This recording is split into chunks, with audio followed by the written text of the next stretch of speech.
أعوذ بالله من الشيطان الرجيم بسم الله الرحمن الرحيم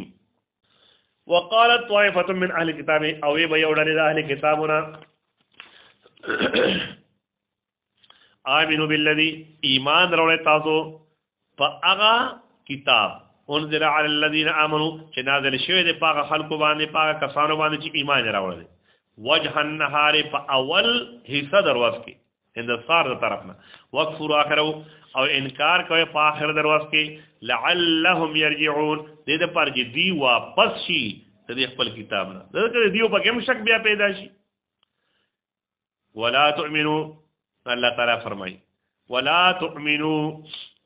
او تاسو ممنه تاسو یقین مکوئ الا لمن تبع دینکم مگر د پار د هغه چا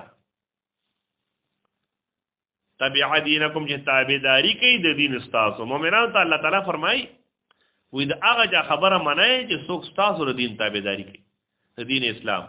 قل او ادم پیغمبره ان الهدى بشک هدایت کې دی هدى الله هدایت ته الله دی او هغه دی ان یعطى احد دا چې ورکړي یو کس ته مثل ما ودیتم په مثل دا چې درکړي شوی تاسو ته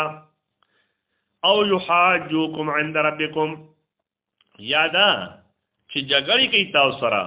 پنځ د رب تاسو پنځ د پروردگار تاسو قل ان الفضل هو اذا پیغمبر دي ته چې بشک فضل بيد الله دا پلاست الله کې دی یعطیه ورکیه من هغه چاته شاو چې خوښی شي والله واسع علیم او الله جل جلاله فراخی را وستون کې دی علیم خبردار دی یختص برحمتی خاص کوي په خپل رحمت سره من هغه څوک چې شاو چې د الله خوښی شي والله ذو الفضل العظیم الله جل جلاله خاوند فضل لوی دی ومن اهل الكتاب بعض اهل کتابونه من اغسوک دی ان تامنه تتوسر امانت کې دی بقنطار په یو ډیر غټه خزانه د مال يؤديه اليك نو درکې به تا تا ادا کوي به تا ومنهم بعض الذين من اغسوک دی ان تامنه کتوسر امانت کې دی بدینارن په یو دینار سره لا يؤديه اليك نو نه ادا کوي نه به ادا کوي تا تا نه به در کوي تا تا دا سي خیانت ګرځي الا ما دمت علي قائما مگر دا چې ته همیشه باغی باندې قائما ولا ان داغه په خوا کې نو بیا خو پټول نشي ذالک بانهم او دا په دی وجه باندې چې بشک دوی چې دی قالو نو دی وویل ليس علينا نشتر په موږ باندې فل امیین په بارد ان پړو خلقو کې د امیانو خلقو کې سبیلون سلار د ګونه تلویدان پر ان پړه خلق دي کوم دې مالو خو دې وي زمونږ بالار دې تاسو نه کوي د دې ځان یو سميو ويقولون وايدا اهل کتاب على الله الكذب په الله باندې درو وهم يعلمون حال درجه دي پويږي بلا من اوفى بعهده ها هغه څوک چې وفا کوي پورواله کوي بعهدی په وعده د الله واتقا او ځان بچ کوي د ګناه او د شرک او د کفر نه فإن الله بشک الله تعالی يحب المتقين محبت لري د متقینو خلکو سره ان الذين يشترون بشک هغه کسان چې اخلي بعهد الله فغ وعده د الله وايمانهم فقسموا خپل باندې ثمنن قليلا هغه قیمت لګ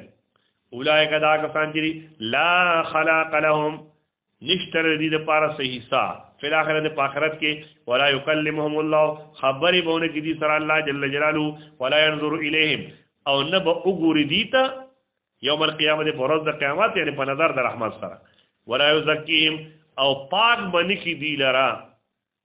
ولهم عذاب علیم او دې پر عذاب دردناک دی وان منهم بشک بعض الذین لفریقا یودللا یلوون السنتهم چې دي اړی راړي جبه خپلې بل کتاب په کتاب سره لتحسبوه دې لپاره چې تاسو خیال وکړئ ګمان وکړئ په دغه کتاب په دغه ویلو ردی من الكتاب چې دا د الله د کتاب نه دی غني وما هو من الكتاب الله تعالی فرمایي دا چې دی په جبه اړی راړي نو دا د کتاب د الله نه دی ويقولون یعنی څه مطلب د الله په کتاب کې تحریف کوي ويقولون او دی وای هو من عند الله دا د الله تر طرف نه دي ان دا الفاظ وما هو من عند الله او ندی دا د جانب د الله من عند الله د الله تر طرف نه ويقولون على الله الكذب وای دی په الله باندې درو وهم يعلمون او حال دار دي خپويږي چې دا موږ درو وایو ما کان لبشر نشتره د پاره د یو انسان د یو بنده ایوتیه الله الكتاب چې ورکی اغلر الله کتاب والحکم او په د دین والنبوت او پیغمبري ثم يقول للناس او بیا وای خلقو ته کونو عباد لی شی بندگان زما من دون الله سوا د الله تعالی دا یو پیغمبر چری نه کوي لیکن دغه پیغمبر سوی ولکن کونو لیکن وای دغه پیغمبر کونو ربانین شی تاسو رب والا یعنی خدای خلق الله والا جوړ شي بما کنتم په سبب د دې سره چې کنتم تعلمون الكتاب تاسو تعلمون الكتاب تاسو خودنه کوي خلقو ته د کتاب وبما کنتم تدرسون او په سبب د دې سره چې تاسو په خپل عزت کوي تاسو په خپل درس کوي یعنی په خپل ولولې او په خپل عزت کوي ولا یامرکم او نه امر کوي تاسو ته ان تتخذوا الملائکه دا چې اونې سه تاسو ملائکه او نبیین او پیغمبران اربابا خدایان چریو پیغمبر چا دانه وي چې تاسو ما ته خدای وای ایا امرکم نو آیا امر بکی تاسو بل کفر په کفر سره بعد اذا انتم مسلمون پس دا غره چې تاسو مسلمانان یې ناغي تاسو د کفر دعوت نه درکې